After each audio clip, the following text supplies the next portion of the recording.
At the same time, within Israel, there is an extraordinary development. Let's go ahead and put this up there on the screen. There's a new report here from a New Policy, which is an American lobbying organization for U.S. policy towards the Middle East, actually advancing national interests. Here's what they say, quote, "Sources tell us at a meeting yesterday between U.S. Ambassador Mike Huckabee and Israeli Prime Minister Netanyahu devolved into a shouting match over Netanyahu's objections to U.S. plans to evacuate citizens from Israel and the wider region. U.S. officials believe that the Netanyahu objection was predicated on his desire to hold U.S. citizens at risk in order to increase the likelihood of U.S. entry into Israel's conflict with Iran." So let's sit on that for a little bit, shall we? First of all, there are 700,000 Americans, this is the current belief, within Israel, 700,000. I believe they have the largest outside American citizen population than Mexico, which tells you quite a bit. However, there is a little bit of a difference, is that many of these people are dual citizens, according to the data that we have, but it also is being used as a pretext for why the United States has such a, quote, obligation to defend Israel. Now, let's just say Mexico. All right, so if Mexico, who do they share a border with? Guatemala? So if Guatemala was bombing Mexico, would we intervene to protect Americans in Mexico? Yeah, I don't think so. I don't think that that logic works all that well. There's a secondary element to this, which is that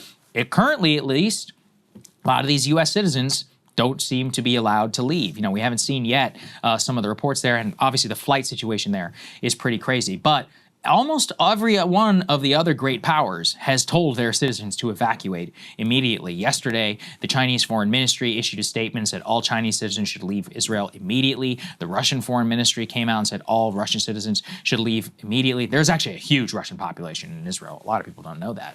But the point is that those countries seem to have the ability to tell their citizens to leave. Right now, I believe we do have travel advisories and all of that, but the question is about their ability to do so. And this pairs, and this is already confirmed, this isn't even based on a report. Put this up there on the screen from Haaretz, which is an Israeli news organization. Israel tells airlines do not let Israeli citizens leave, even once repatriation flights are able to continue. Quote, "Estimates suggest rescue flights for Israelis stranded abroad won't begin before Thursday, and even then, only 2 flights per hour will be allowed during daylight.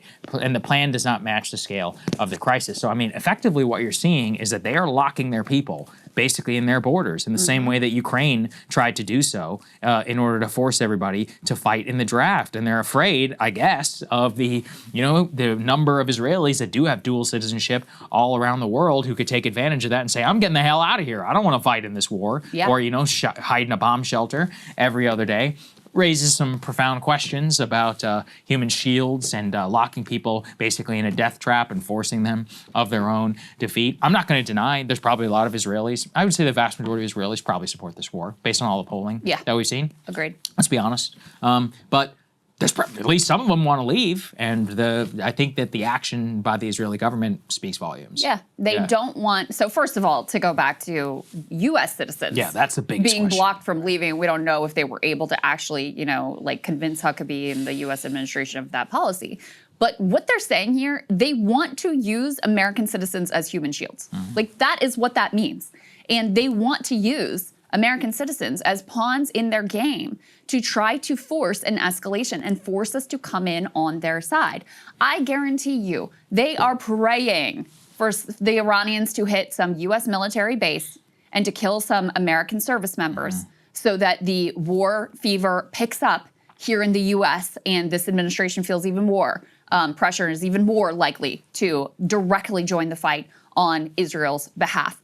That's how sick they are. Like, that's what they're cheering for, which is why you shouldn't put like some, false flag, fake attack past them either, because they've done such things in the past. So, I mean, this is not to be conspiratorial. This is to be a student of history and understand their logic and what they are capable of. You can't put anything past these people at this point. So their stated policy goal, their desire that they're arguing with our completely psycho, by the way, U.S. ambassador to Israel, Mike Huckabee, believes in all this end times nonsense. Their stated policy objective is to trap American citizens in Israel, to use them as human shields, to try to foment and escalate a further, even larger scale war.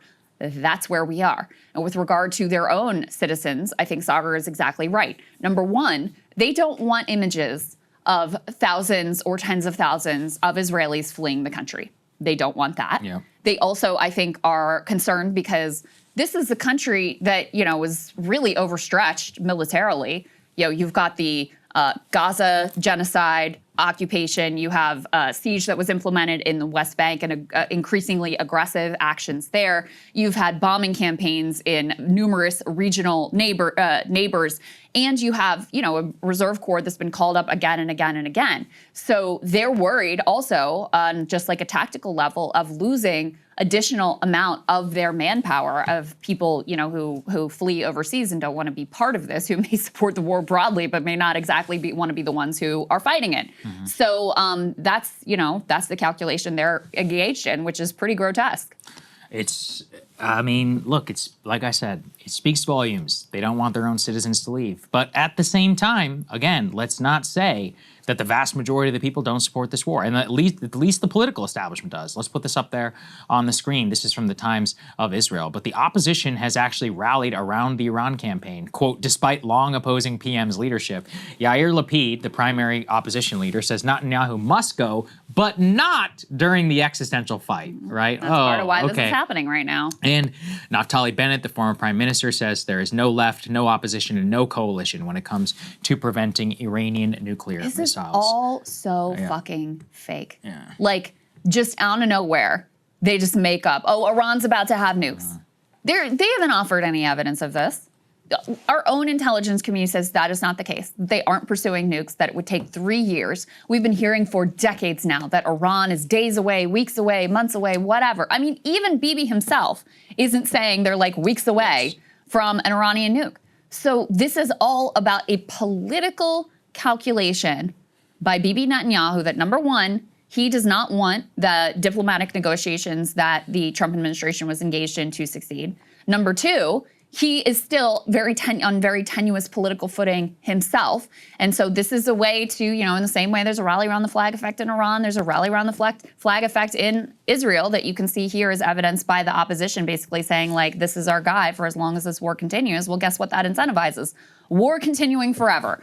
So that's why this is happening right now. It has nothing to do with any Iranian activities regarding developing a nuke. That is the pretext, and the goal here very clearly is to collapse this government and foment either a failed state or some sort of direct regime change. That is the true aim of what they're doing. And so do not believe all this, don't get caught up in all this nonsense. Trump tweeting out, Iran cannot have a nuke. Okay, then keep going with your negotiations, which had a genuine shot at success until you lied about them to trick the Iranians and help to, close the possibility of any sort of a diplomatic solution.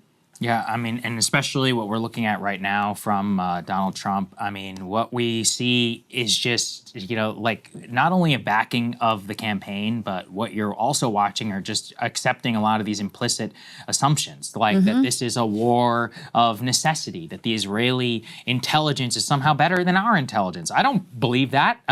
Look, Tulsi Gabbard signed it and testified before Congress under oath. If she lied, go ahead and tell us, show us the proof. Right. This is what I mean about Iraq. They actually did try. They made up all of this bullshit about yellow cake and curveball and Niger. I could tell you the whole story. A long propaganda. Yeah, it took a while. Build up. Colin Powell, and there's no question that they're on their path to a WMD. I was actually going back and reading the exact TikTok of all of it. In a way, it's impressive the amount of BS that they were able to make sound legitimate. They don't even try this time. It's all out here in the open. They're just like, no, our intelligence assessment, I don't agree with her. That's what Trump said today. And in terms of the Israeli society and government, it's pretty clear they're united around this. Put B4 up here on the screen. We have Naftali Bennett, the former prime minister. What a peculiar country, Israel. When Iranian missiles rain down on us, 200,000 are scrambling to come home. Not away from danger, but towards it. I love my nation of lions. It'd be interesting to see what that number would be if they did actually allow outbound flights by Israeli citizens. I love how he says they're not running away from danger. You're not letting them. Yeah, it's like, well, you won't let them, will you? I did say, I don't know if this is confirmed or not, but apparently some Israelis are taking yachts to Cyprus. Really? To get around the air ban. One last thing, and then we can move on to this Tucker and Steve Bannon conversation, which is interesting. We got a number of pieces of it to share with you. But did you follow Tulsi put out that weird ass nuclear video I did. last week? Yeah. And it was very ominous. And she was talking about like the nuclear attacks, are dropping the bombs in World War II and all the carnage from that, and sounding this very ominous warning.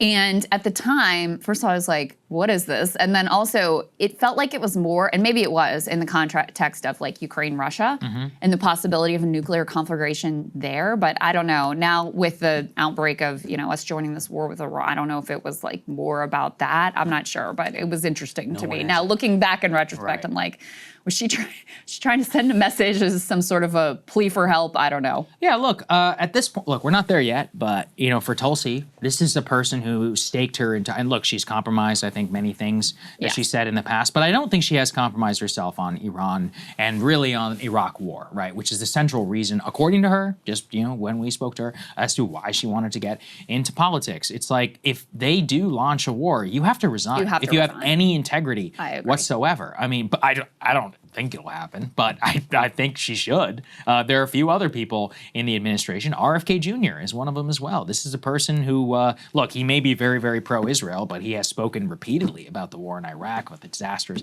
neoconservative intervention. I mean, it's a separate question entirely if it involves like fully bombing, and it's something, by his admission, he said it was some of the most disastrous choices in U.S. history. It's like, okay, then same thing. You need to resign. There are a lot of people in the administration who have literally forged their way to Donald Trump and to working in their positions right now because of their opposition to forever wars and other things. And so, look, if somebody's going to do such an about face, then you kind of do have at least some, there's an integrity question here when it comes to that. And if they don't, I mean, they're going to be scarred for all time. Oh, so, yeah. Look, we'll see in terms of how this works, but I think Tulsi is the one that really comes top of mind to obviously. Yeah, because she's just her whole thing is against the warmongers and against the forever wars. That's our whole thing. Right. And so if you have Trump throwing you directly under the bus now. Yeah, quite literally. I don't care what she said. Humiliated you in front of the eyes of the world. I mean, if you think about it, the ODNI, the Office of the Director of National Intelligence, is supposed to be the boss of the entire U.S.